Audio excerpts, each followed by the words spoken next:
Do you find it strange that we've been getting lectured about privilege from a prince and a princess? Oh, I think it's beautiful.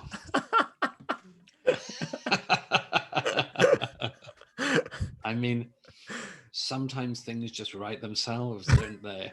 Uh, um, yes, the privilege game. I'm not into the privilege game, by the way, because I think it's uh, irreducible. I think it.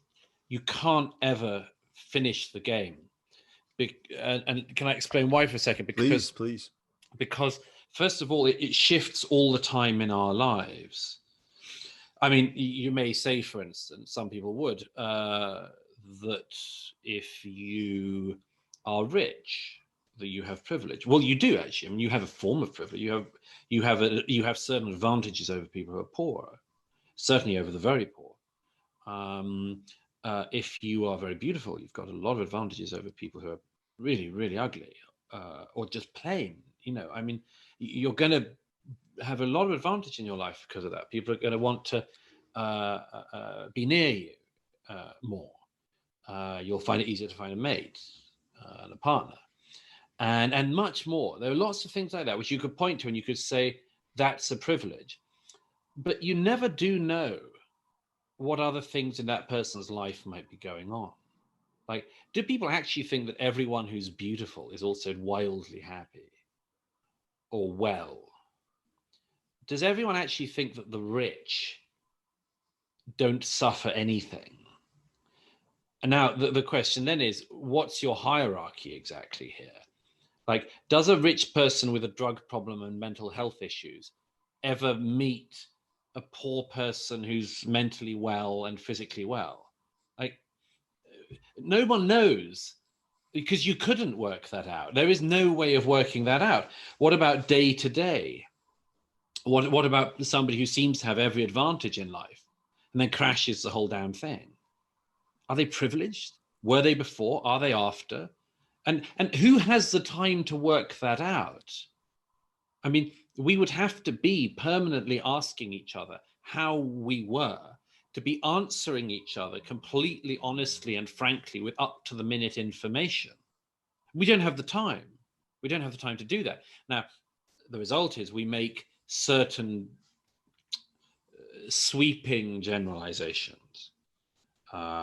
You might make a sweeping generalization such as, I don't know, somebody who speaks like me is wildly privileged, for instance. We do that. We do that a lot with accents, particularly in the UK. But then what do you do after that? You say everyone who's been to a certain university is particularly privileged. Well, they've got a type of privilege. What about people who've gone to university and they're the first people in their family to have been to university? Are they privileged? Where exactly do they land in this?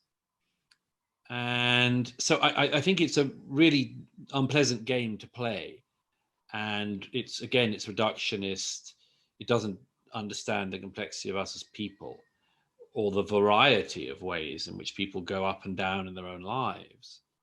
But watching members of the Windsor family indulging in this game is remarkable, because, of course, it's such a precarious game for them to play. I wrote about this when the Sussexes started doing this, I think last year, in was it Vogue magazine or GQ or one of the other Bibles of the intelligentsia. They did an article in which Harry started whittering on about instinctive bias and unconscious bias and racism and so on. And then they started getting into a variety of other things. And I thought, well, I know where this is going. It's the same boring playbook that so many other people have been rolling off in our era. But as I said at the time, watch out, Harry and Meghan, because this ends with the privilege discussion. And it's possible, I would put it no stronger, it's possible that the second son of the heir to the throne is not going to win an attempt to be seen as lacking in privilege. Now, there's a few ways in which he could do so.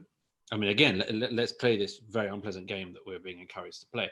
You could say, well, he has grown up as I think the third or fourth in line to the throne, and this makes him very privileged. That's true. You could then say he lost his mother when he was very young, so he then loses a certain amount of privilege because he deserves a certain amount of sympathy, and he does, I think, for that. But then, how far do you take this, and how exactly do you weigh it up? He is attractive. He's had that advantage.